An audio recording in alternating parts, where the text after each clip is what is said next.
La poussière de la route s'élevait sous le vent chaud de l'après-midi, tandis que Gabrielle serrait la lanière de sa vieille valise si fort que ses ongles s'enfonçaient dans sa paume.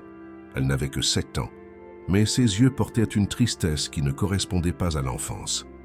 La cabane en ruine derrière elle tenait à peine debout, le toit affaissé d'un côté et les planches pourries grinçant à chaque coup de vent. Martine avait dit qu'elle allait chercher de l'eau au ruisseau. Elle lui avait dit d'attendre là, qu'elle ne tarderait pas. Mais le soleil, qui était haut quand sa belle-mère était partie, descendait maintenant lentement, peignant le ciel d'orange et de violet, et Gabrielle commençait à comprendre que cette promesse n'était peut-être qu'un mensonge de plus. Le bruit d'un moteur coupa le silence de l'après-midi, et elle tourna la tête vers le chemin de terre, voyant une voiture noire s'approcher lentement. La voiture s'arrêta juste devant elle, et un homme en costume en descendit, regardant autour de lui avec une expression confuse. Il était grand et avait des cheveux foncés, légèrement grisonnants aux tempes. Son costume était taché de terre aux genoux, comme s'il s'était agenouillé quelque part.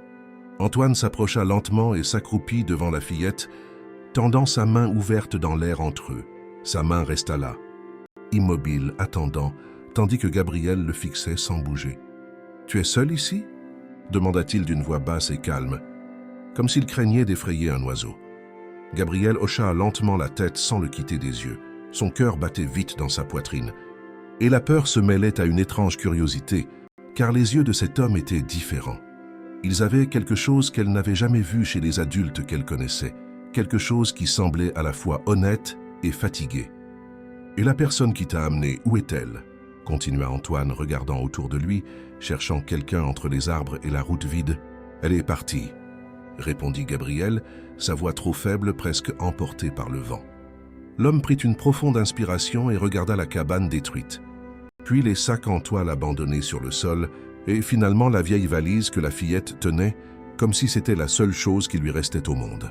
« Elle va revenir ?» demanda-t-il, et cette fois sa voix était plus sérieuse.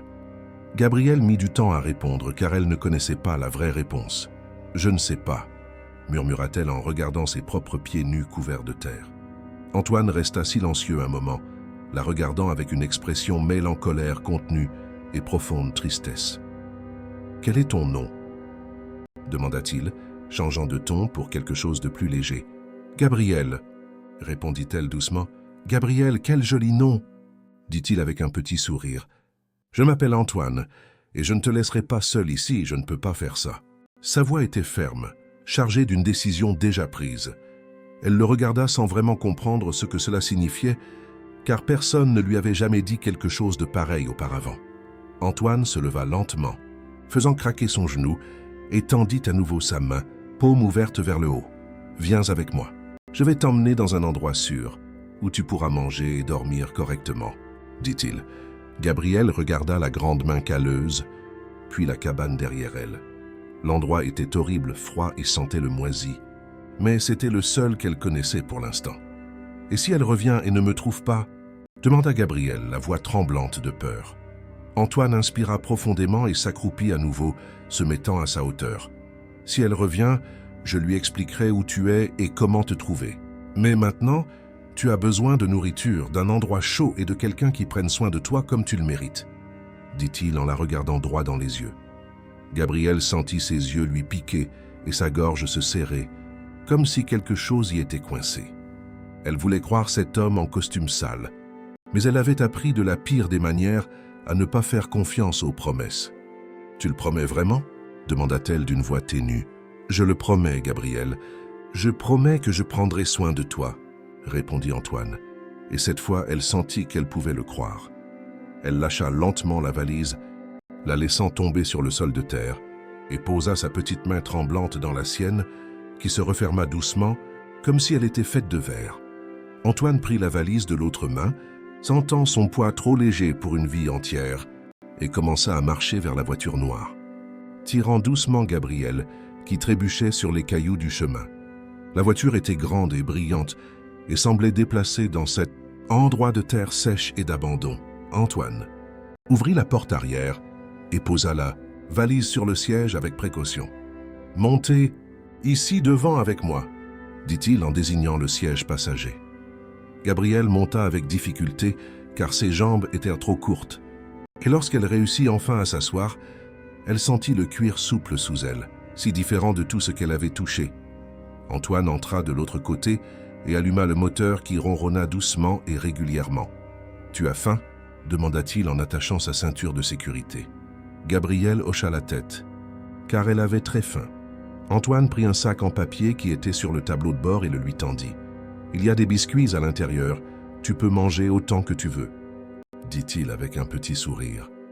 Gabrielle ouvrit lentement le sac et vit les biscuits fourrés dans le paquet propre et odorant. Elle en prit un et mordit, sentant le sucre fondre dans sa bouche et le goût sucré dont elle avait complètement oublié l'existence. « Doucement, sinon tu vas être malade, » dit Antoine en la regardant du coin de l'œil. La voiture cahotait sur les bosses et elle tenait fermement le paquet de biscuits, essayant de manger plus lentement, mais c'était difficile. Ils quittèrent le chemin de terre et entrèrent sur une route asphaltée, large et lisse, où d'autres voitures passaient rapidement.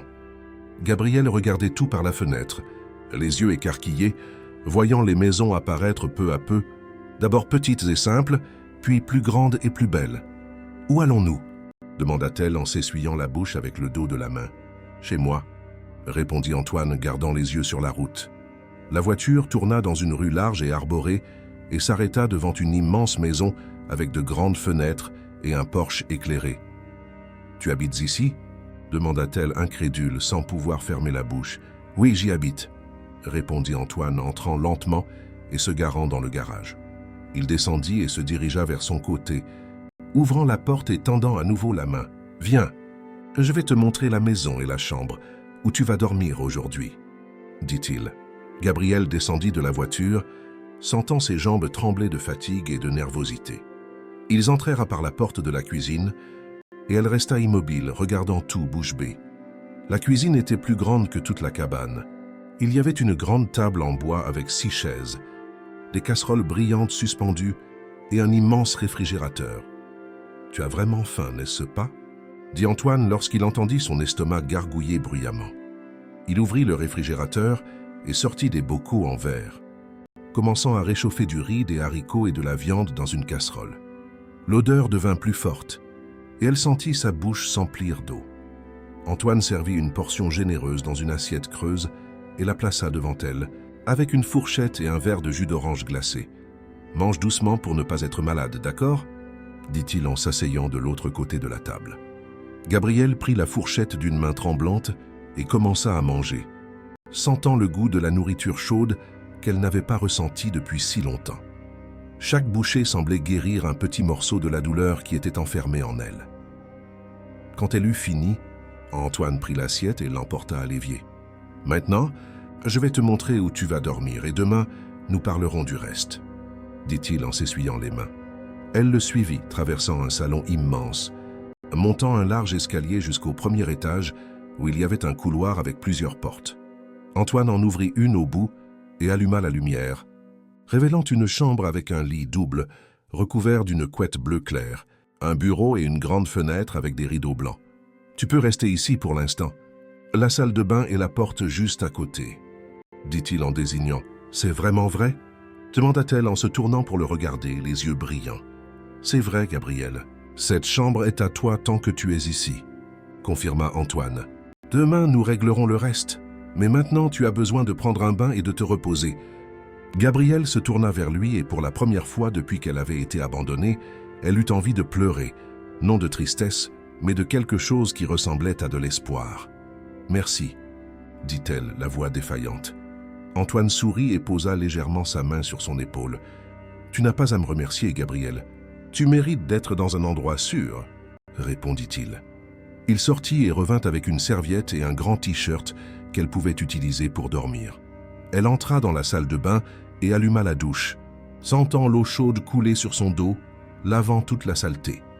Quand elle sortit, elle enfila le t-shirt qui lui arrivait aux genoux et s'allongea sur le lit, s'enfonçant dans le matelas moelleux. Elle ferma les yeux et était presque endormie lorsqu'elle entendit un léger coup à la porte. « Gabrielle, tu es réveillée ?» demanda Antoine de l'autre côté. Elle répondit que oui, et il entra apportant un verre d'eau qu'il posa sur la table de chevet. « J'ai apporté de l'eau au cas où tu te réveillerais avec soif, » dit-il. « Dors tranquille, tu es en sécurité ici, » ajouta-t-il avant de sortir. Gabriel tira la couette jusqu'à son menton et ferma les yeux, réussissant à dormir sans peur pour la première fois depuis longtemps. La matinée arriva lentement, avec la lumière claire du soleil entrant par la fenêtre et frappant directement le visage de Gabriel, qui se réveilla effrayée, ne sachant pas où elle était. Son cœur s'emballa, et elle s'assit d'un bond sur le lit, regardant autour d'elle jusqu'à ce que les souvenirs reviennent un par un. L'homme en costume, la voiture noire, la maison immense, la nourriture chaude. Tout était réel et non un rêve. Gabriel se leva lentement et alla à la fenêtre, tirant le rideau sur le côté. Dehors, il y avait un immense jardin avec de l'herbe verte, des fleurs colorées et de grands arbres qui se balançaient au vent. C'était si différent de tout ce qu'elle avait vu qu'un instant, elle crut qu'elle dormait encore. Elle entendit des pas dans le couloir, puis un léger coup à la porte. « Gabriel, tu es déjà réveillé ?» demanda Antoine de l'autre côté. « Oui, je suis réveillé », répondit-elle en s'éloignant de la fenêtre. Il ouvrit doucement la porte et entra, déjà vêtu d'un jean et d'une chemise bleu clair. Ses cheveux étaient encore mouillés de sa douche. « Bonjour, tu as bien dormi ?» demanda-t-il en s'appuyant sur le chambranle. « Oui, j'ai bien dormi », répondit-elle doucement. « Tant mieux, je suis content. Viens prendre le petit déjeuner avec moi. Après, nous devrons parler de quelque chose d'important, » dit-il. Gabriel le suivit, descendant l'escalier, traversant le salon jusqu'à la cuisine, où la table était déjà mise avec une nappe blanche. Il y avait du pain, des toasts, du beurre, de la confiture, de la charcuterie, du fromage, des fruits et une carafe de jus d'orange. « Assieds-toi ici et mange à ta faim, n'aie pas honte, » dit Antoine en tirant une chaise pour elle. Elle s'assit et regarda la table sans savoir par où commencer. « Tu peux prendre ce que tu veux, » dit Antoine en prenant un morceau de pain et en y étalant du beurre. Gabriel tendit lentement la main et prit un toast qu'elle recouvrit de confiture. Ils mangèrent en silence pendant quelques minutes, jusqu'à ce qu'il s'essuie la bouche et se tourne pour la regarder. « Gabriel, j'ai besoin de te poser quelques questions, et tu dois répondre sincèrement, d'accord ?» commença-t-il. Elle arrêta de mâcher et hocha la tête, sentant son cœur s'accélérer. « As-tu un père ou une mère en vie ?» demanda-t-il. « Mon père est décédé quand j'étais très petite. Je ne me souviens pas de lui. Ma mère est décédée il y a environ 2 ans. Elle est tombée malade, » répondit Gabriel doucement, sentant sa gorge se serrer. « Et après le décès de ta mère, qui a pris soin de toi ?» voulut savoir Antoine. « Mon père s'était remarié avant de mourir, alors sa femme est restée responsable de moi. Elle s'appelle Martine, » raconta Gabriel. « Et c'est cette Martine qui t'a emmené à cette cabane hier ?» demanda-t-il. « Oui, elle a dit qu'on allait y vivre parce qu'elle n'avait plus d'argent. Mais quand on est arrivé, elle a dit qu'elle allait chercher de l'eau et m'a dit d'attendre, sauf qu'elle n'est jamais revenue. » expliqua Gabriel, et sa voix commença à se briser. Antoine inspira profondément et passa sa main sur son visage, comme s'il essayait de contrôler sa colère. « Elle te battait ?» demanda-t-il en la regardant droit dans les yeux. Gabriel détourna le regard et mit du temps à répondre. Parfois, quand elle était nerveuse, admit-elle avec honte, et elle te donnait à manger tous les jours. Continua Antoine. Pas toujours. Parfois, elle oubliait ou disait qu'elle n'en avait pas, répondit Gabriel. Antoine ferma les yeux pendant une seconde et quand il les rouvrit, ils étaient rouges. Gabriel, je ne te laisserai pas retourner chez cette femme. Je ne te laisserai pas revivre ça, dit-il d'une voix ferme. Mais si elle me cherche, demanda Gabriel effrayé. Si elle te cherche, je m'en occuperai. Mais je doute fort qu'elle se montre, car quelqu'un qui abandonne un enfant comme elle l'a fait n'est pas intéressé à s'en occuper, dit Antoine. Ils finirent le petit déjeuner en silence et Antoine se leva pour ramasser les assiettes. Aujourd'hui, je vais devoir sortir pour régler certaines choses. Je vais au tribunal voir ce qui doit être fait pour te garder ici légalement, expliqua-t-il. Tu vas me laisser seule ici, demanda-t-elle, sentant la panique monter. Non, tu vas rester avec Madame Cécile. C'est la femme qui s'occupe de la maison. Elle vient tous les matins, répondit Antoine. Quelques minutes plus tard, la sonnette retentit, et Antoine alla ouvrir la porte. Gabriel entendit des voix, puis apparut une petite femme aux cheveux gris attachés en chignon et un tablier fleuri. Elle avait de petits yeux gentils et un large sourire. « Madame Cécile, voici Gabrielle, » présenta Antoine. « Bonjour ma fille, quelle jolie petite fille, » dit Madame Cécile en s'abaissant. Antoine prit ses clés et s'accroupit devant Gabrielle. « Je reviens vite. Reste ici avec Madame Cécile, et si tu as besoin de quoi que ce soit, demande-lui, d'accord ?» dit-il. « D'accord, » répondit-elle, sentant une oppression dans sa poitrine.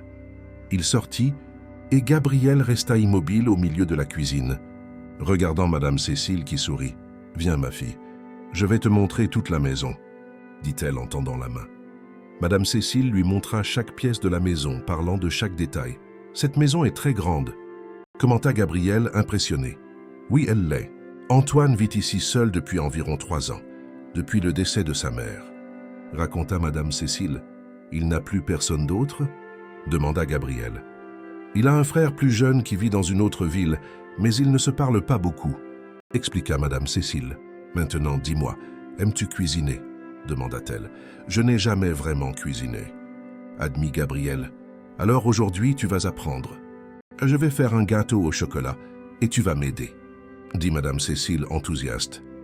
Elles passèrent toute la matinée dans la cuisine et Madame Cécile apprit à Gabrielle à casser des œufs, à tamiser la farine, à mélanger doucement le tout. Ses petites mains tenaient la cuillère en bois pendant qu'elle remuait la pâte brune qui sentait le cacao. « Tu es douée pour ça » complimenta Madame Cécile. « Vraiment » demanda Gabrielle, les yeux brillants. « Vraiment, tu as le coup de main pour la cuisine » confirma Madame Cécile en mettant le moule au four. Pendant que le gâteau cuisait, elles s'assirent à table et Madame Cécile posa des questions sur ce que Gabrielle aimait faire, si elle savait lire, si elle était allée à l'école. Gabrielle répondit qu'elle savait lire un peu, mais qu'elle avait arrêté d'aller à l'école quand sa mère était tombée malade. « L'école est importante, ma fille. Tu dois étudier pour avoir un meilleur avenir, » dit Madame Cécile avec affection. « Je sais, mais Martine n'a jamais voulu me réinscrire, » expliqua Gabrielle. « Eh bien, maintenant, les choses vont être différentes, » assura Madame Cécile.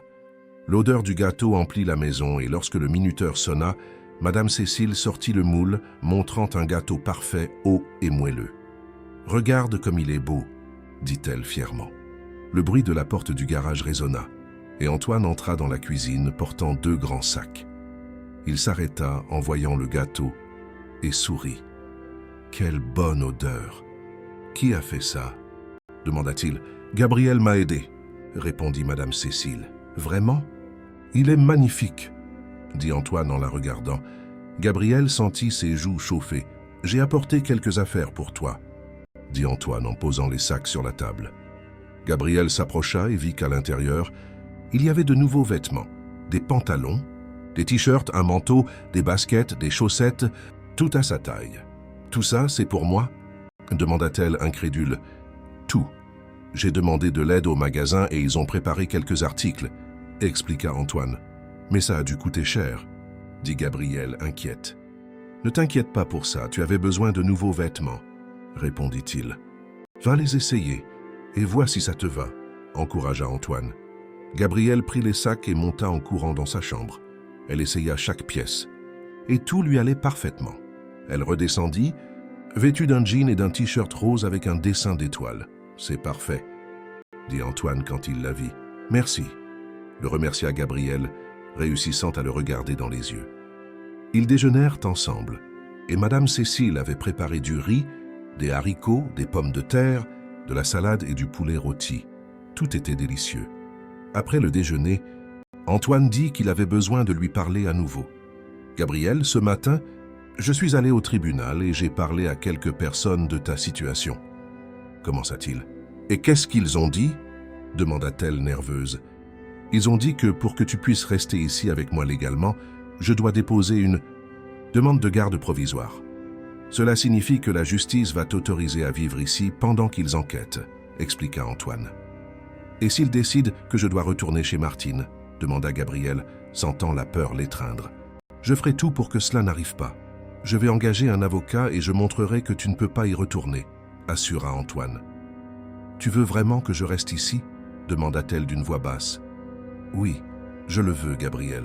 Je sais que tout est arrivé très vite, mais quand je t'ai vue seule sur cette route, j'ai senti que je devais t'aider, » Et maintenant, je ne peux pas imaginer te renvoyer, répondit-il avec sincérité.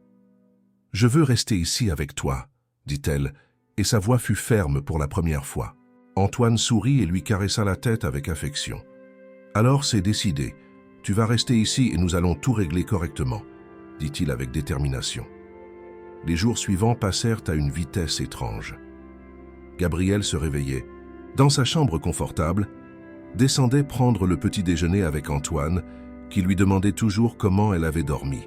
Elle passait les matinées avec Madame Cécile, apprenant à cuisiner et déjeunait de repas copieux. Une semaine après l'audience, Antoine entra dans le salon où elle lisait.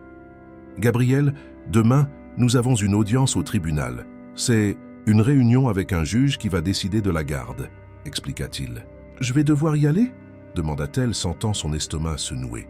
« Oui, le juge voudra te parler, » répondit Antoine. « Tu resteras avec moi à l'intérieur » voulut-elle savoir. « Oui, je ne te laisserai pas seule, » assura Antoine. Cette nuit-là, elle eut du mal à dormir, se retournant dans son lit, imaginant comment cela se passerait.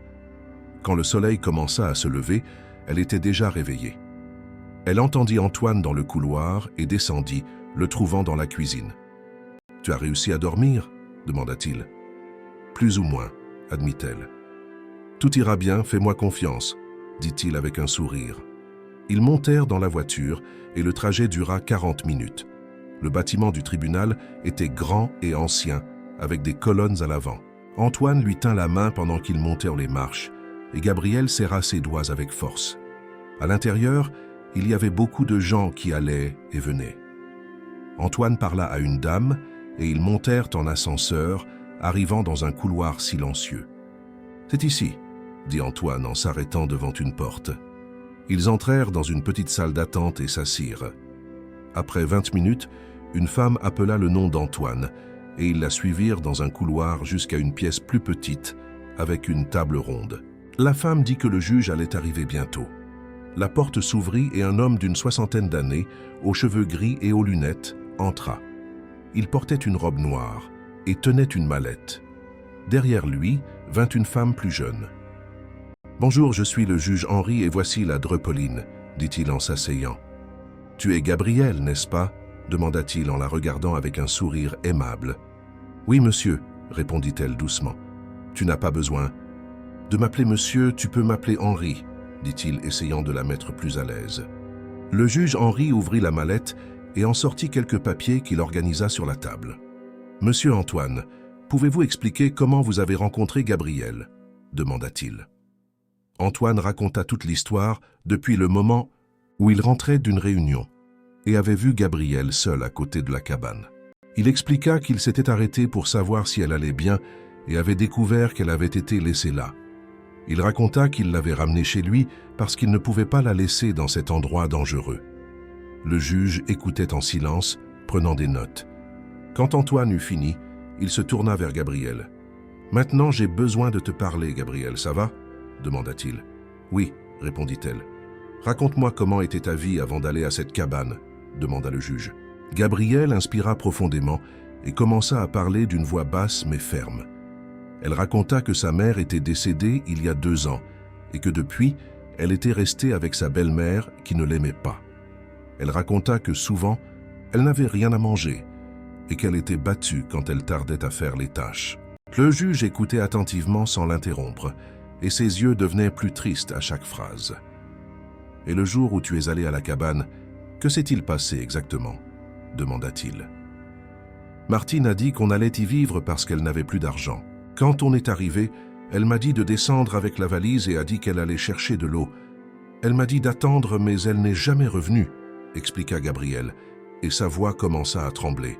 « Combien de temps as-tu attendu ?»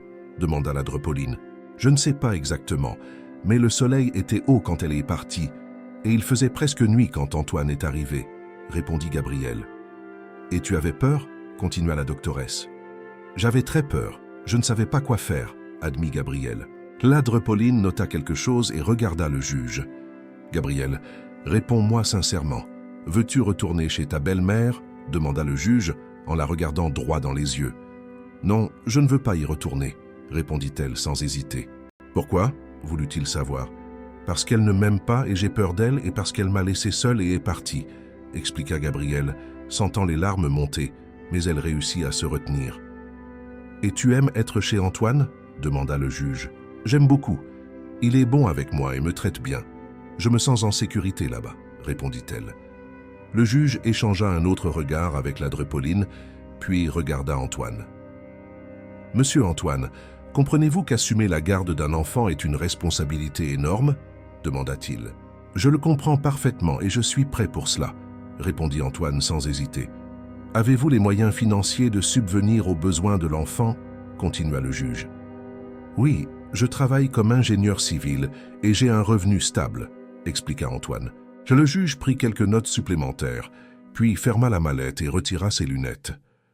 Très bien, je vais accorder la garde provisoire à monsieur Antoine pour une période de 6 mois. Pendant ce temps, l'équipe technique effectuera des visites pour évaluer l'adaptation, dit-il. Gabrielle sentit son cœur faire un bond. Après cette période, nous tiendrons une nouvelle audience pour décider si la garde devient définitive, compléta le juge. Merci, docteur, dit Antoine, sa voix soulagée.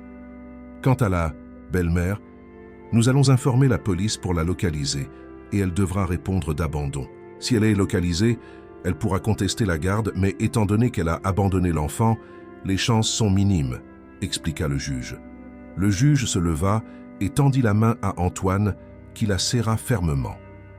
Puis il s'inclina et tendit la main à Gabrielle. « Prends bien soin de ton tuteur et profite de cette chance, » dit-il avec un sourire. Ils sortirent et revinrent par le couloir. Ce n'est que lorsqu'ils montèrent dans la voiture et fermèrent les portes qu'Antoine laissa échapper un long soupir. « Nous avons réussi, Gabrielle. Tu vas rester avec moi, » dit-il en se tournant pour la regarder. « Vraiment ?» demanda-t-elle, toujours incrédule. « Vraiment », confirma-t-il. Gabrielle sentit une vague d'émotion si forte qu'elle se mit à pleurer. Antoine la serra dans ses bras et la laissa pleurer jusqu'à ce qu'il n'y ait plus de larmes. Quand ils arrivèrent à la maison, Madame Cécile les attendait à la porte. Quand elle apprit la nouvelle, elle serra Gabrielle fort dans ses bras. « Quelle bénédiction, ma fille! Quelle bénédiction !» répétait-elle, la voix étranglée. Cette nuit-là, ils fêtèrent avec un dîner spécial que Madame Cécile avait préparé. Il y avait des lasagnes, de la salade, du pain à l'ail et en dessert du flan, la chose la plus délicieuse que Gabrielle ait jamais goûtée. Après le dîner, Antoine appela Gabrielle pour s'asseoir avec lui sur le canapé. « Gabrielle, maintenant que tu vas vraiment rester ici, nous devons penser à quelque chose d'importante, commença-t-il. « Quelle chose ?» demanda-t-elle. « Premièrement, tu dois retourner à l'école. L'éducation est fondamentale, dit-il. « Je veux y retourner, oui, j'aime étudier, » répondit-elle enthousiaste. « Tant mieux. Demain, je vais faire ton inscription, » dit Antoine. « Et il y a autre chose. Je veux que tu saches que tu peux compter sur moi pour tout. Si tu as un problème, un doute, une peur, n'importe quoi, je veux que tu viennes m'en parler, » dit-il en la regardant dans les yeux. « D'accord, je le promets, » répondit Gabrielle. « Et enfin, je sais que tout cela est très nouveau, mais je veux que tu te sentes chez toi ici. Cet endroit est aussi le tien maintenant, » compléta Antoine. Gabrielle sentit sa poitrine se serrer et, sans réfléchir, se jeta dans ses bras. « Merci de m'avoir sauvé, » murmura-t-elle. « Tu n'as pas besoin de me remercier, c'est moi qui te remercie d'avoir eu confiance en moi, » répondit-il. Les semaines suivantes furent consacrées à l'adaptation. Antoine tint sa promesse et inscrivit Gabrielle dans une école privée près de la maison. Le premier jour, elle était nerveuse, mais la professeure fut gentille et la présenta à la classe. Au début, ce fut difficile, car les autres enfants avaient déjà leur groupe. Mais peu à peu, une fille nommée Léa commença à s'asseoir près d'elle et à engager la conversation. Elles découvrirent qu'elles aimaient les mêmes choses et devinrent amies en peu de temps. À la maison, Gabrielle aidait Madame Cécile et continuait d'apprendre à cuisiner. Elle découvrit qu'elle aimait travailler la pâte et faisait des pains et des gâteaux de mieux en mieux. 3 mois après l'audience, une assistante sociale vint faire la première visite. C'était une jeune femme avec un sourire facile qui se présenta comme Florence. Elle parla seule avec Gabrielle, lui demandant comment elle se sentait, si elle aimait l'école, si Antoine la traitait bien. Gabrielle répondit tout avec sincérité, disant qu'elle était heureuse, qu'elle ne s'était jamais sentie aussi bien. Ensuite, Florence parla avec Antoine et Madame Cécile et prit des notes. Avant de partir, elle dit qu'elle reviendrait dans 2 mois et que pour l'instant, tout était parfait. Le temps passa et Gabrielle se transforma. Passant d'une fillette effrayée à une enfant saine et heureuse, elle prit du poids et son visage s'arrondit. Ses cheveux poussèrent et Madame Cécile lui faisait des tresses différentes tous les jours. Un soir, Antoine entra dans sa chambre à l'heure du coucher et s'assit au bord du lit. « Gabrielle, je veux te demander quelque chose, » dit-il. « Tu peux demander, » répondit-elle. « Comment te sens-tu en vivant ici vraiment sans mentir ?» voulut-il savoir. « Je me sens heureuse, je me sens en sécurité et je me sens aimée, » répondit-elle, et c'était la première fois qu'elle utilisait ce mot. Antoine sourit et ses yeux devinrent brillants. « Moi aussi je t'aime, Gabrielle. Tu as apporté une lumière dans cette maison qui était vide depuis longtemps, » avoua-t-il. « Penses-tu qu'un jour Martine pourrait revenir et m'emmener » demanda Gabrielle effrayée. « Non, elle ne t'emmènera pas. Je ferai tout pour garantir que tu restes ici avec moi pour toujours, » assura Antoine. « Pour toujours » répéta-t-elle. « Pour toujours » confirma-t-il en posant sa main sur sa tête. Gabrielle le serra fort dans ses bras et cette nuit-là, elle dormit plus tranquillement, car pour la première fois, elle était certaine qu'elle ne serait plus jamais abandonnée. Les mois suivants apportèrent une routine qu'elle n'aurait jamais imaginé avoir. Elle se réveillait tôt, s'habillait, prenait le petit déjeuner avec Antoine, qui lisait toujours le journal. Ensuite, Antoine la conduisait à l'école et lui disait au revoir d'un signe de la main. À l'école, Gabrielle était devenue une élève appliquée. Elle s'asseyait au premier rang car elle voulait apprendre tout ce qu'elle avait manqué. La professeure Marianne remarqua son effort et commença à lui accorder une attention particulière, l'aidant dans les matières plus difficiles. Léa restait sa meilleure amie et elles faisaient leurs devoirs ensemble. Un jour, la professeure Marianne appela Gabrielle à rester après la classe. « Gabrielle, je voulais te dire que je suis très fière de tes progrès. Tu es arrivée ici avec des difficultés et en quelques mois, tu as réussi à rattraper la classe, » dit-elle. « Vraiment, professeur ?» demanda Gabrielle, les yeux brillants. « Vraiment, tu es l'une de mes meilleures élèves maintenant, » assura la professeure. « J'aime beaucoup étudier, c'est juste qu'avant, je ne pouvais pas, » expliqua Gabrielle. « Je connais ton histoire. Antoine m'en a parlé quand il t'a inscrite, » dit la professeure d'une voix douce. « Parfois, j'ai encore peur que tout s'arrête, » admit Gabrielle doucement. « Cela n'arrivera pas. Tu es en sécurité maintenant, » assura la professeure. Gabrielle sortit de cette conversation en se sentant plus légère. Quand Antoine vint la chercher, elle lui raconta tout et vit la fierté sur son visage. « J'ai toujours su que tu étais intelligente. Tu avais juste besoin d'une chance, » dit-il en conduisant. « Merci de me donner cette chance, » remercia Gabrielle. « Tu n'as pas besoin de me remercier tout le temps, » répondit Antoine. « Mais tout le monde ne ferait pas ça. La plupart sont passés par cette route et personne ne s'est arrêté, » rétorqua-t-elle. Antoine resta silencieux car il savait qu'elle avait raison. Quand ils arrivèrent à la maison, Madame Cécile terminait le déjeuner. Ensuite, ils s'assirent ensemble et Antoine raconta comment s'était passée sa journée de travail. Gabrielle parla de ses cours et Madame Cécile raconta des histoires amusantes. La deuxième visite de l'assistante sociale Florence eut lieu un samedi matin. Elle parla avec Gabrielle, qui raconta l'école et ses bonnes notes.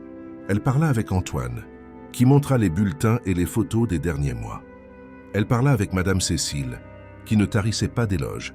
« Je n'ai aucun doute que c'est la meilleure situation pour Gabrielle, » dit Florence avant de partir. « Cela signifie que tout ira bien lors de l'audience finale ?»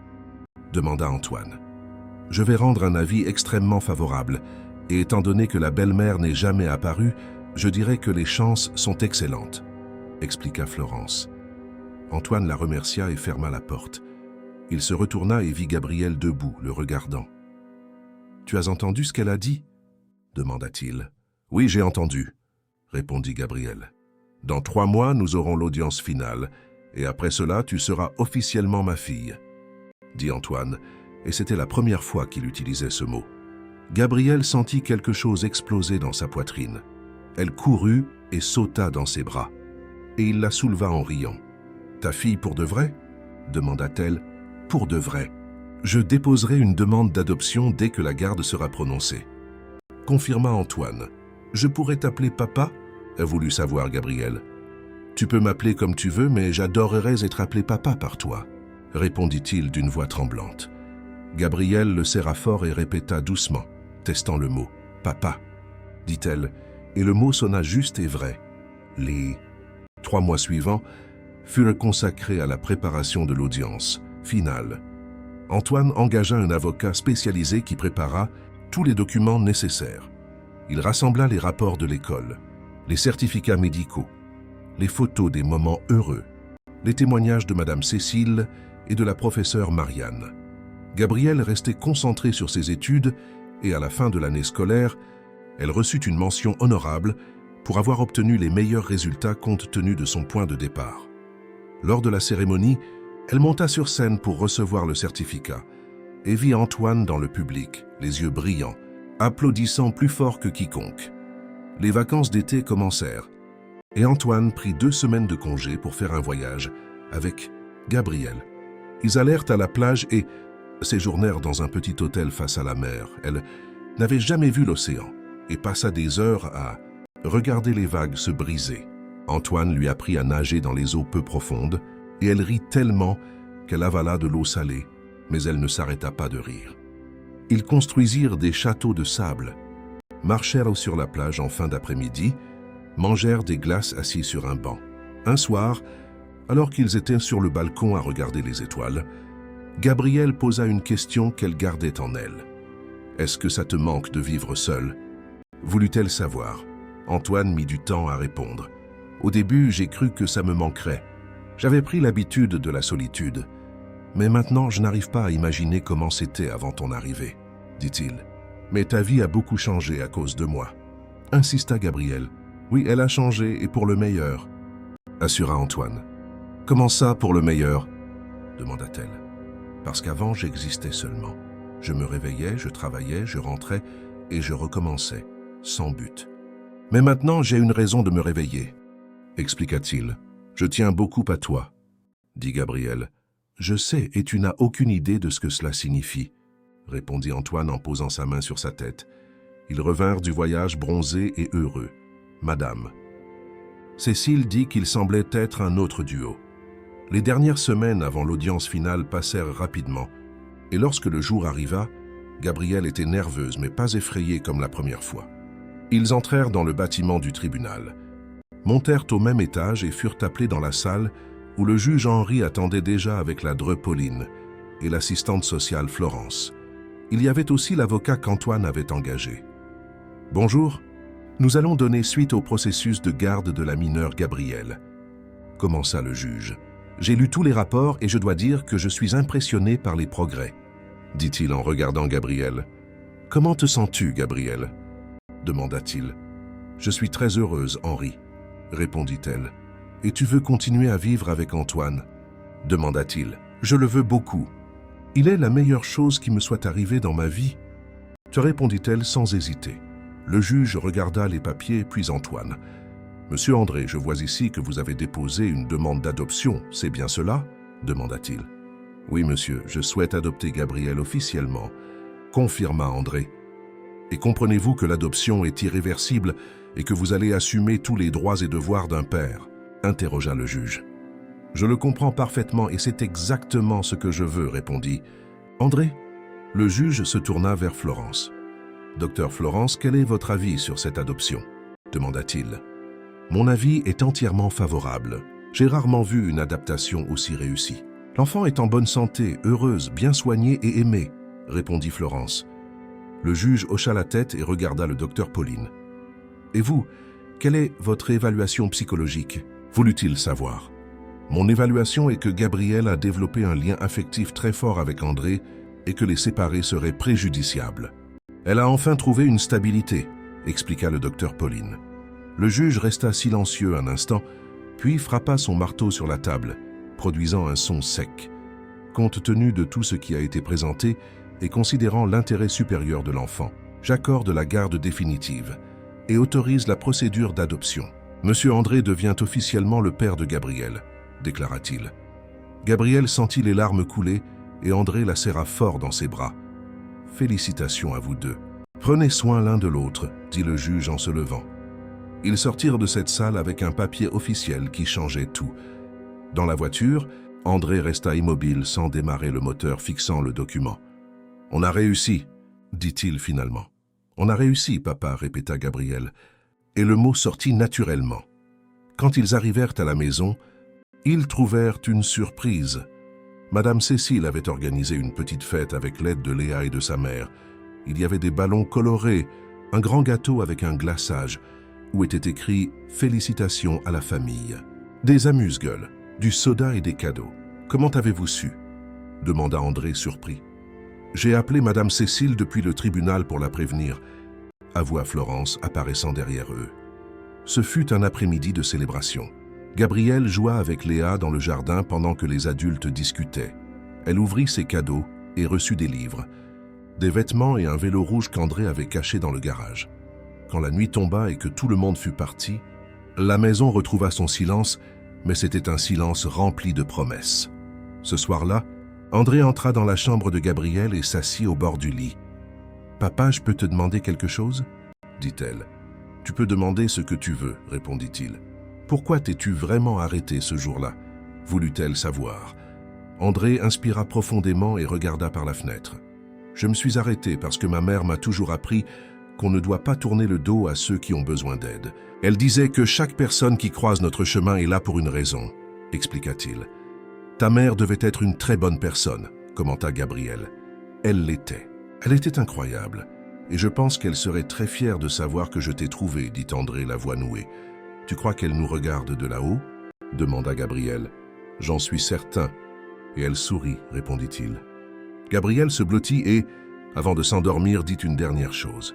« Je t'aime, papa, merci de m'avoir sauvé, » murmura-t-elle. « Je t'aime aussi, ma fille. Et s'il y a quelqu'un qui a sauvé quelqu'un ici, c'est nous deux qui nous sommes sauvés mutuellement, » répondit-il en l'embrassant. Sur le front, la vie reprit avec une normalité que Gabrielle n'avait jamais connue.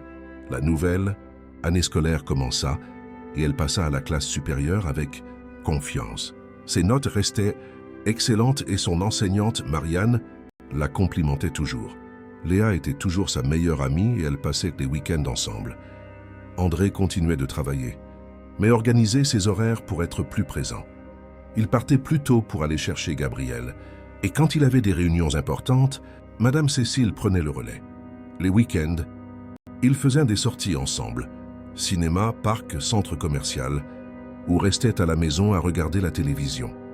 Gabrielle avait pris l'habitude d'écrire dans un journal intime qu'André lui avait offert pour son anniversaire. Chaque soir, elle notait les événements de la journée et ses sentiments. Elle écrivait sur les cours, les conversations avec Léa, les dîners en famille, les moments de gratitude. Relire les anciennes pages était une façon de réaliser à quel point elle avait changé. Un jour, André rentra plus tôt avec une expression sérieuse. Il demanda à Gabrielle de s'asseoir car il devait lui parler de quelque chose d'important. « Gabrielle, j'ai reçu un appel de l'avocat aujourd'hui, » commença-t-il. « Et qu'a-t-il dit » demanda-t-elle, la voix tremblante. « Martine a été localisée. Elle vit dans une autre ville et a été informée de la procédure, » expliqua André. Gabrielle sentit son sang se glacer et ses mains commencèrent à trembler. « Elle va essayer de me reprendre » demanda-t-elle, paniquée. « Non, elle a signé un document renonçant à tout droit sur toi. Elle n'a même pas contesté, » répondit rapidement André. « Alors pourquoi me racontes-tu ça » voulut savoir Gabrielle. « Parce que j'ai pensé que tu avais le droit de savoir. Je ne veux rien te cacher, » expliqua-t-il. « Elle a dit quelque chose. Elle s'est excusée » demanda Gabrielle. « Non, elle a juste signé les papiers. L'avocat a dit qu'elle n'avait même pas voulu parler, » raconta André, voyant la douleur dans les yeux de Gabrielle. « Alors, elle ne se soucie vraiment pas de moi, même un peu, » dit Gabrielle, la voix basse. « Son manque d'amour n'a rien à voir avec toi, mais tout à voir avec elle. Certaines personnes sont incapables d'aimer, et c'est leur problème, pas celui des gens autour d'elle, » dit André en lui tenant les mains. « Mais c'est difficile de ne pas se demander ce que j'ai fait de mal. » Admis Gabrielle, tu n'as rien fait de mal. Tu n'étais qu'une enfant qui avait besoin de soins et elle n'a pas su les donner. Mais maintenant, tu as une vraie famille, assura André. Gabrielle se jeta dans ses bras et pleura. Ce n'était pas un cri désespéré, mais de libération, comme si elle laissait partir toute l'amertume. André resta là, la serrant jusqu'à ce qu'il n'y ait plus de larmes. « Je ne veux plus penser à elle, » dit Gabriel. « Alors n'y pense plus. Tu ne lui dois rien, et tu peux continuer ta vie sans regarder en arrière. » Acquiesça André. « Merci de me l'avoir dit, même si c'était difficile. » Le remercia-t-elle. « Je serai toujours honnête avec toi, peu importe la difficulté, » promit-il. Les jours suivants furent un ajustement émotionnel. Gabrielle était plus silencieuse, et Léa le remarqua. Pendant une pause, elle tira son amie à l'écart. « Ma belle-mère a été retrouvée et elle a officiellement renoncé à moi, » raconta Gabrielle. « Et comment te sens-tu » demanda Léa. « Je ne sais pas. C'est étrange. Parce que d'un côté, je suis soulagée, mais de l'autre, ça fait mal de savoir qu'elle s'en fichait, » expliqua Gabrielle. « Je suis désolé, mais tu sais que maintenant tu as des gens qui t'aiment vraiment, n'est-ce pas ?» dit Léa. « Je sais. André est incroyable, et Madame Cécile aussi. Et je t'ai-toi, ma meilleure amie, » répondit Gabrielle avec un sourire. « Je serai toujours là pour toi, » assura Léa, et les deux s'étreignirent. Au fil des jours, Gabrielle revint à la normale et réalisa que cette nouvelle avait été en fait une libération.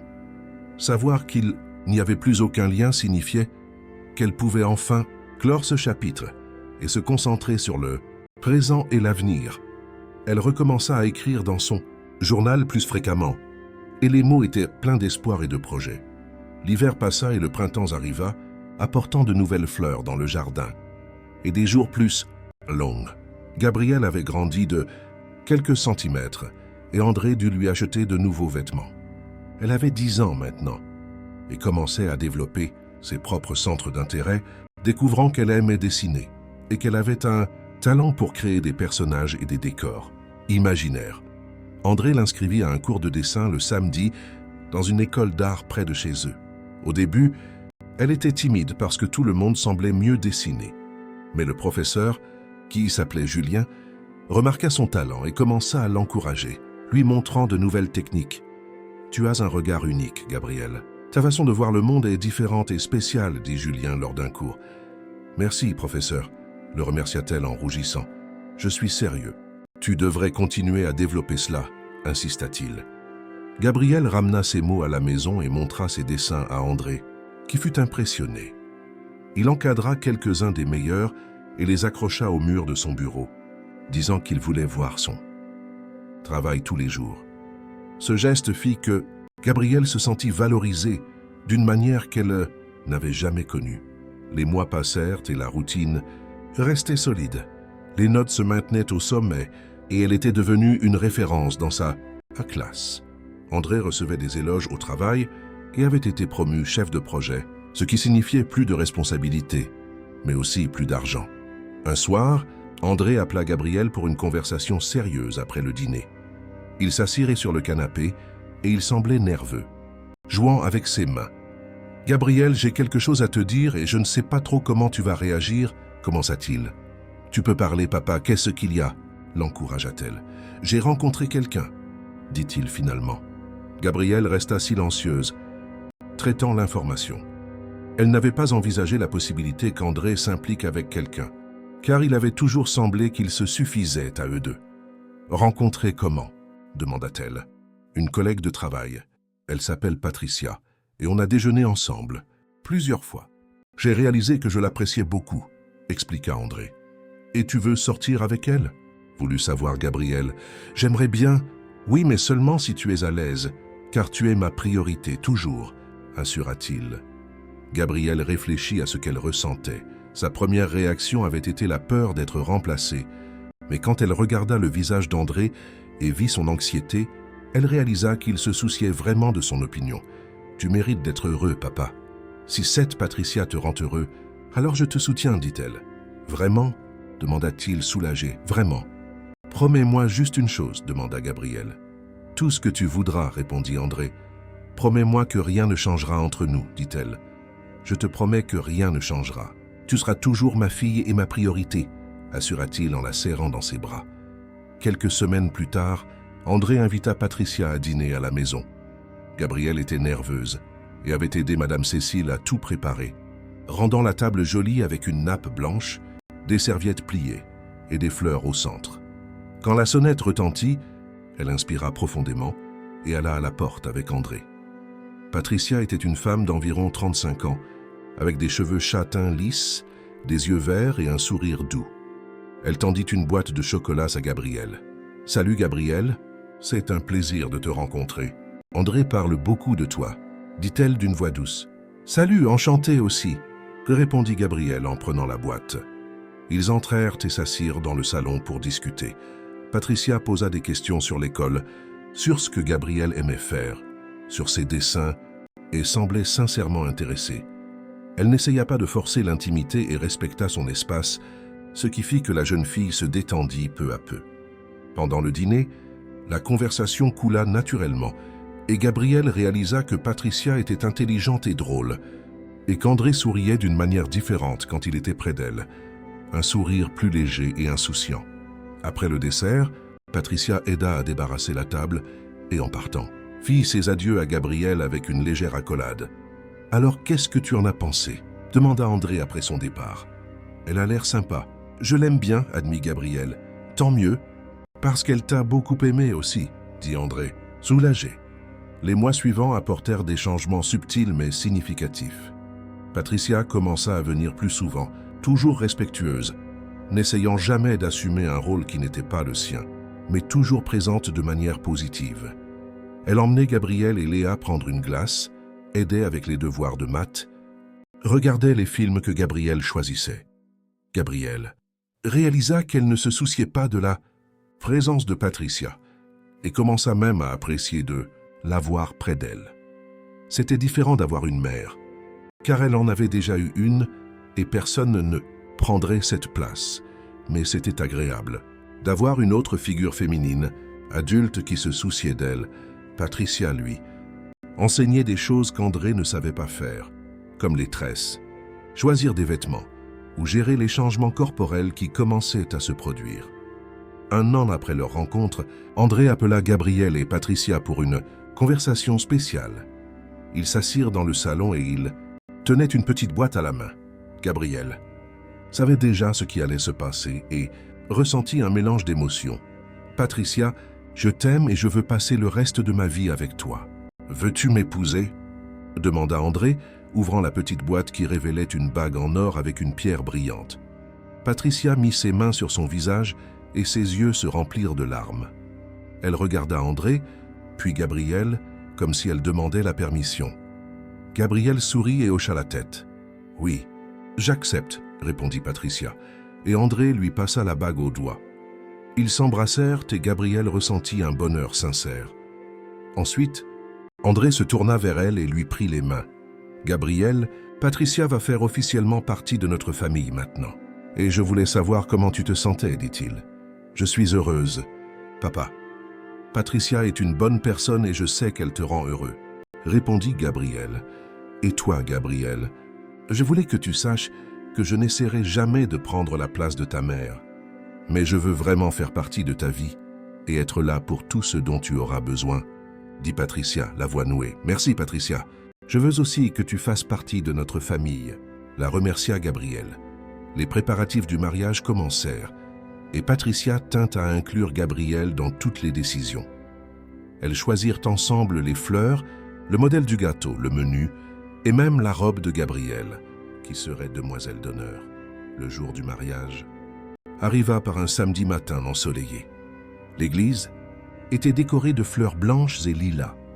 Les bancs étaient remplis d'amis et de membres de la famille.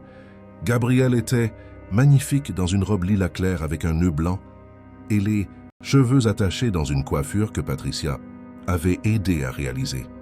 Elle tenait le panier de pétales, de roses et marcha dans l'allée, jetant les fleurs tandis que tout le monde regardait et souriait. André était à l'autel dans un costume gris et une cravate lilas assortie. Quand Patricia entra au bras de son père, vêtue d'une robe blanche simple et élégante, son visage s'illumina. La cérémonie fut émouvante et quand le prêtre dit qu'ils pouvaient s'embrasser, tout le monde applaudit. La fête fut animée avec de la bonne musique, une nourriture délicieuse et beaucoup de danse. Gabriel dansa avec André sur une musique lente et il lui murmura à l'oreille « Merci d'avoir accepté Patricia dans notre vie. Tu es incroyable, dit-il. » Merci de m'avoir montré ce qu'est une vraie famille, répondit-elle. La vie continua avec la nouvelle configuration familiale. Patricia emménagea dans la maison, apportant quelques affaires et réorganisant certains espaces, demandant toujours à Gabriel si cela la dérangeait avant de changer quoi que ce soit. Elles développèrent leur propre routine, regarder des séries ensemble, se faire les ongles le dimanche, échanger des confidences sur des sujets dont Gabriel avait honte de parler à son père. 2 ans après le mariage, un dimanche matin, Patricia et André appelèrent Gabriel pour discuter à nouveau.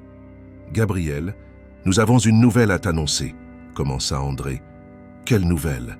demanda-t-elle curieuse. « Je suis enceinte », annonça Patricia avec un sourire énorme. Gabriel resta immobile une seconde, traitant l'information, puis un sourire illumina son visage aussi. « Sérieux? Je vais avoir un frère ou une sœur ?» demanda-t-elle excitée. « Oui, qu'en penses-tu » voulut savoir André. « Je trouve ça incroyable.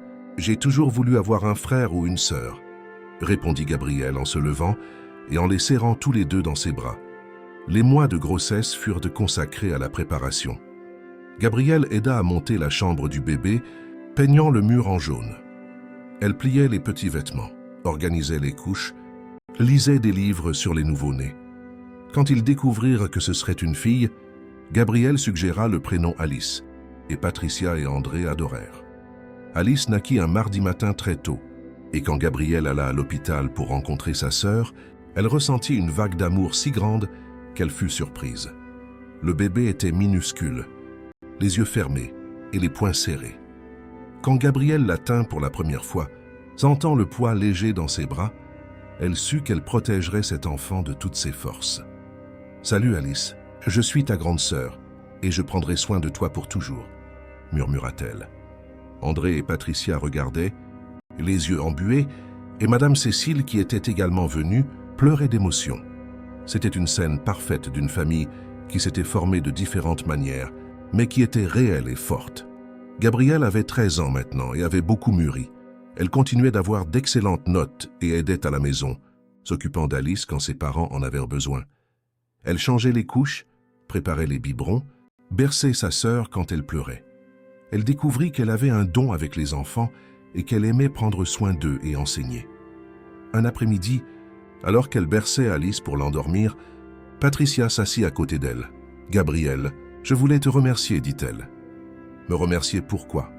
demanda Gabriel, ne comprenant pas. « Pour m'avoir accepté dans ta vie.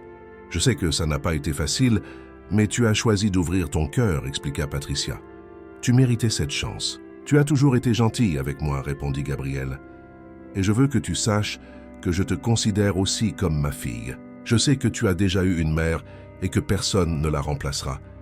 Mais dans mon cœur, tu es ma fille autant qu'Alice, confessa Patricia, la voix tremblante.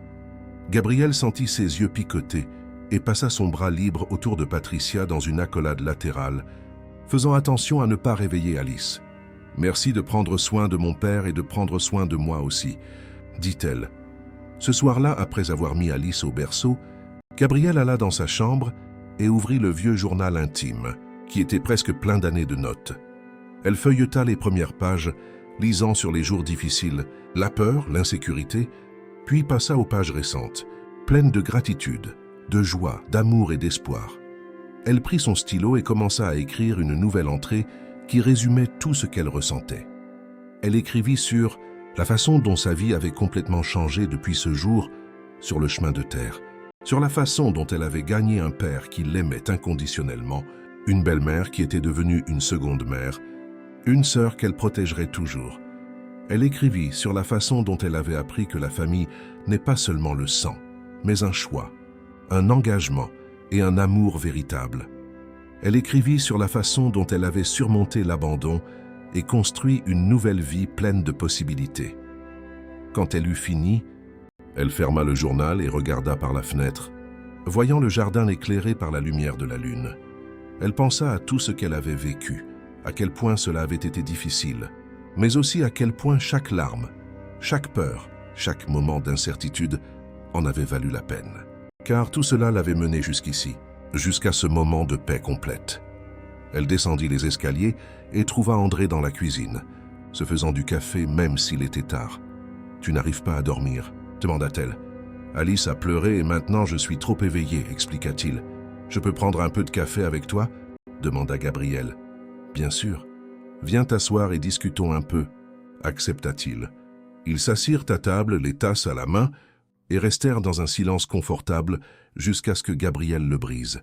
Papa, as-tu déjà pensé à ce que serait ta vie si tu ne t'étais pas arrêté sur cette route ce jour-là? Demanda-t-elle. J'y ai pensé, oui, et j'arrive toujours à la conclusion que ce serait une vie vide et sans but, répondit-il. Je pense aussi à ce que serait ma vie si tu ne t'étais pas arrêté, et j'ai peur rien que d'imaginer, admit-elle. Mais je me suis arrêté, et tu es là. Et nous avons construit tout cela ensemble, dit André. Et je suis tellement reconnaissante pour cela. Tu as vraiment sauvé ma vie, affirma Gabriel. Et tu as sauvé la mienne aussi. Tu m'as donné un but, répondit-il. Ils finirent leur café et montèrent chacun dans leur chambre. Gabriel s'allongea sur le lit, regardant le plafond, et pensant à tout ce qu'elle avait vécu et à tout ce qu'elle allait encore vivre. Elle venait d'entrer dans l'adolescence et savait que de nombreux défis l'attendaient encore. Mais maintenant, elle était certaine de ne pas être seule et d'avoir toute une famille à ses côtés. Elle ferma les yeux et, avant de s'endormir, murmura doucement. « Merci pour tout ce que j'ai et pour tout ce que je suis devenue, » dit-elle. Les années suivantes apportèrent maturation et transformation profonde. Elle entra au lycée avec des notes exemplaires et continua de dessiner. Ses travaux furent reconnus lors de concours où elle remporta des prix. Alice grandissait vite et, à 3 ans, appelait déjà Gabriel Gabi, de sa petite voix. Les deux avaient développé un lien fort et Gabriel adorait jouer avec sa sœur, lui lire des histoires, lui enseigner de nouvelles choses. En première, Gabriel commença à faire du bénévolat dans une ONG qui aidait les enfants en situation de vulnérabilité. Elle donnait des cours de dessin le samedi à des garçons et des filles issus de familles difficiles. Quand elle regardait ses enfants, elle voyait un peu d'elle-même dans le passé. « Pourquoi as-tu décidé de faire du bénévolat ici ?» demanda une coordinatrice. « Parce que je sais ce que c'est d'avoir besoin d'aide et de ne pas en avoir. Maintenant que je peux, je veux le faire pour d'autres enfants, » expliqua Gabriel. « Tu as une histoire difficile ?» voulut savoir la coordinatrice. « Oui, j'ai été abandonnée quand j'étais petite, mais j'ai été sauvée par une personne incroyable qui a changé ma vie, » raconta Gabriel. « Alors tu sais exactement ce que ces enfants traversent, » dit la coordinatrice. « Oui, et c'est pourquoi je veux leur montrer qu'il est possible de surmonter et de construire une belle vie, » répondit Gabriel. Le travail bénévole devint une partie importante de sa routine et André l'y emmenait toujours, disant qu'il était fier. Quand Gabriel eut 16 ans, André et Patricia organisèrent une fête avec des amis de l'école et des parents. Elle reçut des cadeaux, mais ce qui l'émut le plus fut un album photo que Patricia avait monté avec des images depuis le jour de son arrivée. « Regarde comme tu as changé », dit Patricia en feuilletant avec elle. « J'étais si maigre et effrayée », commenta Gabriel en regardant une vieille photo. « Et maintenant, tu es une jeune femme magnifique et confiante », complimenta Patricia. « Merci de faire partie de cette transformation », remercia Gabriel en serrant sa belle-mère dans ses bras. La même année, l'école organisa un voyage d'études à la campagne et Gabriel y participa avec ses camarades. Pendant le voyage, ils visitèrent des fermes, des musées et firent des randonnées. Sur l'un des sentiers, Gabriel vit une cabane abandonnée, semblable à celle où elle avait été laissée, et sentit un pincement au cœur. Une amie le remarqua. « Ça va ?» demanda-t-elle. « Oui, c'est juste que cette cabane m'a rappelé quelque chose de mon passé, » expliqua Gabriel. « Tu veux en parler ?» proposa l'amie. Gabriel réfléchit et décida de raconter son histoire. Elles s'assirent et Gabriel narra tout, de l'abandon au sauvetage, des premiers jours à l'amour qu'elle avait trouvé. L'amie écouta, les yeux embués. « Tu es la personne la plus forte que je connaisse, » dit-elle. « Je ne me sens pas forte, je me sens juste reconnaissante, » répondit Gabriel. En terminale vint le moment de choisir sa carrière. Gabrielle était certaine de vouloir faire de l'architecture, car elle adorait créer des espaces qui fassent que les gens se sentent accueillis et en sécurité. Elle étudia intensément toute l'année. André engagea des professeurs, et Patricia veillait à ce qu'elle mange bien. Le jour du bac arriva et Gabrielle était nerveuse mais confiante.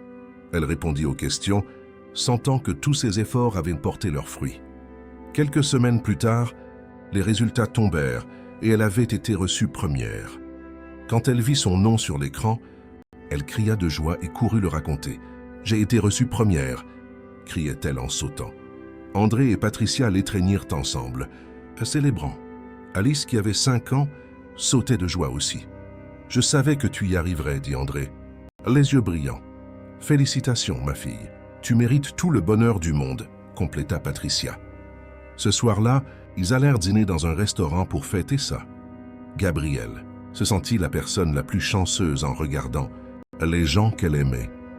La première année de faculté fut difficile mais passionnante. Elle se plongea dans les études de projet, les maquettes, les calculs, avec une passion qui impressionnait les professeurs. Au milieu de la 2e année, elle fut sélectionnée pour un stage dans un cabinet renommé. Elle travaillait à temps partiel, aidant sur des projets réels et apprenant auprès de professionnels expérimentés. Le patron était un homme d'une 50aine d'années nommé Robert, réputé pour être exigeant. Il remarqua le potentiel de Gabrielle dès les premières semaines. « Tu as un regard différent sur les espaces. » commenta-t-il. « Merci, monsieur Robert. » Le remercia-t-elle. « D'où vient cet intérêt pour la création d'environnements accueillants ?» demanda-t-il. « Cela vient de mon histoire personnelle. Je sais à quel point un espace peut faire la différence, » expliqua Gabrielle. « Alors continue de développer cela, car c'est un atout important. » L'encouragea-t-il. Les années passèrent entre études, travail et moments en famille. Alice grandissait et était déjà à l'école. André continuait de prospérer et Patricia avait repris le travail à temps partiel. Quand Gabrielle fut en dernière année, Robert l'appela. « Gabrielle, j'ai une proposition. Quand tu auras ton diplôme, j'aimerais t'embaucher comme architecte junior. Tu as beaucoup de talent, proposa-t-il. « Sérieux? J'adorerais travailler ici, répondit-elle, émue. « Alors c'est convenu. Tu termines et tu commences directement, confirma Robert. Gabrielle avait hâte de le raconter. Quand elle rentra à la maison, elle réunit tout le monde. « J'ai quelque chose d'important. Robert m'a offert un emploi fixe pour quand j'aurai mon diplôme, » raconta-t-elle. « C'est merveilleux, ma fille. Félicitations, dit Patricia en l'embrassant. « Tu as travaillé dur et tu mérites chaque réussite, » compléta André. La remise des diplômes arriva par une belle soirée de décembre. L'amphithéâtre était bondé. Quand son nom fut appelé, elle marcha la tête haute. Depuis la scène, elle voyait André. Patricia et Alice applaudirent. André avait des larmes qui coulaient et ne les cachait pas. Quand elle prit son diplôme, elle sentit qu'elle avait clos un cycle et en ouvrait un autre. Plein de possibilités. Elle regarda sa famille et leur envoya un baiser. Après la cérémonie, ils allèrent dîner et André porta un toast. À Gabrielle, qui a tout surmonté et est devenue une professionnelle brillante et une personne encore meilleure, dit-il en levant son verre. À Gabrielle, répétèrent tous. « Merci pour tout ce que vous avez fait. Je ne serais pas là sans vous. » remercia Gabrielle, la voix nouée. Les premiers mois de travail furent intenses mais gratifiants. Elle participa à des projets importants et sa créativité attira l'attention. Un jour, Robert l'appela. « Gabrielle, un client a spécifiquement demandé à travailler avec toi. C'est une ONG qui construit des foyers pour enfants vulnérables. Ils veulent que tu conçoives un espace accueillant, expliqua-t-il. Gabrielle sentit son cœur se serrer. « J'accepte. Ce serait un honneur, dit-elle. » Gabrielle se dédia à ce projet avec une passion qui allait au-delà du professionnel. Elle visita le terrain, parla avec les responsables et dessina chaque détail, pensant à créer un lieu qui transmette sécurité et espoir. Quand elle présenta le projet, tout le monde fut ému. « C'est parfait. Vous avez réussi à capturer exactement ce dont nous rêvions, » dit la directrice. « J'y ai mis beaucoup de moi-même, car je sais ce que c'est d'être un enfant qui a besoin d'être accueilli, » confessa Gabrielle. « Vous avez été l'une de ces enfants ?» demanda la directrice. « Oui, et c'est pourquoi je sais à quel point un espace peut faire la différence, » expliqua Gabrielle. La construction commença et elle suivit chaque étape. Quand le foyer fut prêt, elle alla à l'inauguration et emmena André, Patricia et Alice. Ils virent le beau bâtiment avec des murs aux couleurs douces et un jardin plein de fleurs. Les enfants étaient excités, explorant chaque coin. Une petite fille d'environ 7 ans s'approcha. C'est toi qui as fait cette maison ?» demanda-t-elle. « Oui, tu aimes ?» répondit Gabriel en s'accroupissant. « J'aime beaucoup. C'est la plus belle maison que j'ai jamais vue, » dit la petite fille. « Tant mieux. Je l'ai faite en pensant à vous, » dit Gabriel. La petite fille serra Gabriel dans ses bras soudainement. Gabriel sentit les larmes monter, car elle voyait dans cet enfant un reflet de celle qu'elle avait été. André, qui regardait aussi, fut ému et Patricia lui prit la main. « Elle a transformé sa douleur en quelque chose de beau pour d'autres personnes, » commenta Patricia. « Elle est incroyable. Je ne pourrais pas être plus fière, » répondit André.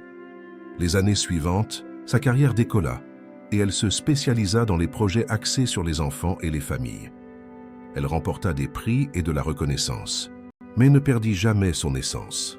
Alice grandit et entra dans l'adolescence, pleine de talent pour le dessin. Les deux restèrent proches et Gabrielle était toujours présente. André et Patricia vieillirent ensemble, heureux de voir leurs deux filles devenir des femmes incroyables. Un soir spécial, alors que Gabrielle avait 28 ans, André réunit toute la famille. « Je pensais et j'ai réalisé que cela fait déjà 23 ans depuis ce jour sur la route, » commença-t-il. « C'est vrai. Plus de la moitié de ma vie, » dit Gabrielle. « Et je voulais dire que ce fut le plus beau jour de ma vie, car c'est le jour où je t'ai trouvé, » confessa André. « Pour moi aussi, ce fut le jour où tout a changé, » répondit Gabrielle. « Tu as pris une fille abandonnée et tu l'as transformée en professionnelle accomplie. En personne heureuse, » ajouta Patricia. « J'ai juste donné l'opportunité. C'est elle qui a tout fait avec sa force, » rétorqua André. « Non, papa. Sans toi, je ne serais arrivé nulle part. Tu m'as sauvé dans tous les sens du terme, » insista Gabrielle. Alice, qui avait 17 ans, voulut parler. « Je sais que je n'étais pas là au début, mais j'ai grandi en voyant à quel point vous vous aimez. Et cela m'a appris ce qu'est une vraie famille, » dit-elle. Ils s'étreignirent tous au milieu du salon et restèrent ainsi un moment, sentant la force de ce lien qui avait été construit avec amour, patience et dévouement. Gabrielle était devenue exactement ce dont elle avait toujours rêvé, une professionnelle épanouie, une fille aimée, une sœur présente et par-dessus tout, une personne qui avait transformé sa douleur en but, aidant d'autres personnes à trouver le même accueil. Elle regardait en arrière et voyait tout le chemin parcouru, de la petite fille effrayée, tenant une vieille valise à la femme confiante qui construisait des espaces d'amour pour d'autres enfants. La cicatrice de l'abandon existait toujours, mais elle s'était transformée en marque de résilience.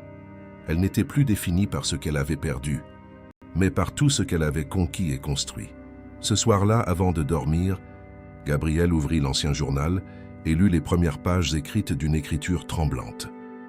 Puis elle passa aux dernières, où l'écriture était ferme. Elle prit son stylo et écrivit une dernière entrée résumant tout. Elle écrivit sur la gratitude, sur l'amour, sur la famille, sur la façon dont elle avait appris que le passé ne détermine pas l'avenir et que chaque personne a le pouvoir de réécrire sa propre histoire lorsqu'elle trouve les bonnes personnes et le courage d'aller de l'avant. Elle ferma le journal, sachant que cette histoire était complète, mais que beaucoup d'autres étaient encore à venir. Elle avait surmonté l'abandon, la douleur, le rejet, et avait construit une vie pleine de sens. Elle regarda par la fenêtre et vit les lumières de la ville clignoter. Elle pensa au père qui avait arrêté sa voiture et décidé de changer non seulement sa vie à elle, mais aussi la sienne. Elle pensa à Patricia qui avait accepté de partager cet amour. Elle pensa à Alice qui avait apporté encore plus de lumière. Gabrielle sourit et ressentit une paix profonde. Elle avait appris que la famille n'est pas une question de sang, mais de choix, d'engagement, d'être présent dans les moments difficiles et de célébrer ensemble dans les bons. Elle s'allongea sur le lit et, avant de dormir, remercia une fois de plus pour tout ce qu'elle avait vécu, pour le chemin tortueux, car chaque difficulté avait été nécessaire pour la façonner en la personne forte et compatissante qu'elle était devenue. La petite fille abandonnée n'existait plus, car elle avait été transformée par l'amour, en une femme complète qui consacrait désormais sa vie à créer des espaces où d'autres enfants pourraient se sentir aussi en sécurité qu'elle s'était sentie quand André, lui, avait tendu la main et avait promis de prendre soin d'elle pour toujours. Fin de l'histoire. Chers auditeurs, nous espérons que l'histoire de Gabrielle et André vous a touché autant qu'elle nous a touchés en la racontant. Ceci est une histoire sur l'amour inconditionnel, sur la famille qui se construit par des choix et des engagements, sur la force d'une seconde chance et sur la façon dont nous pouvons transformer nos douleurs en un but pour aider d'autres personnes.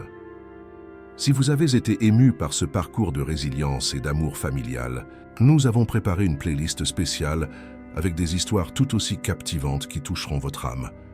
Vous pouvez la trouver juste ici à côté. Il suffit de cliquer. Si cette histoire a résonné en vous, n'oubliez pas de vous abonner à notre chaîne et de laisser un pouce bleu sur la vidéo. Chaque jour, nous vous apportons des récits uniques qui explorent la complexité de la vie humaine et montrent qu'il y a toujours de l'espoir, même dans les situations les plus difficiles. Partagez cette histoire avec quelqu'un qui a besoin de croire que des jours meilleurs viendront et que le véritable amour existe toujours. Laissez-nous en commentaire quelle partie de l'histoire vous a le plus ému ou racontez votre propre histoire de dépassement.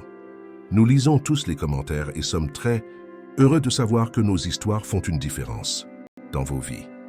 Ne manquez pas nos prochains contenus, car nous continuerons d'apporter des histoires qui inspirent, transforment et nous rappellent ce qui compte vraiment dans la vie. À la prochaine histoire, et rappelez-vous, il y a toujours de l'espoir, il y a toujours de l'amour et il y a toujours une chance de recommencer.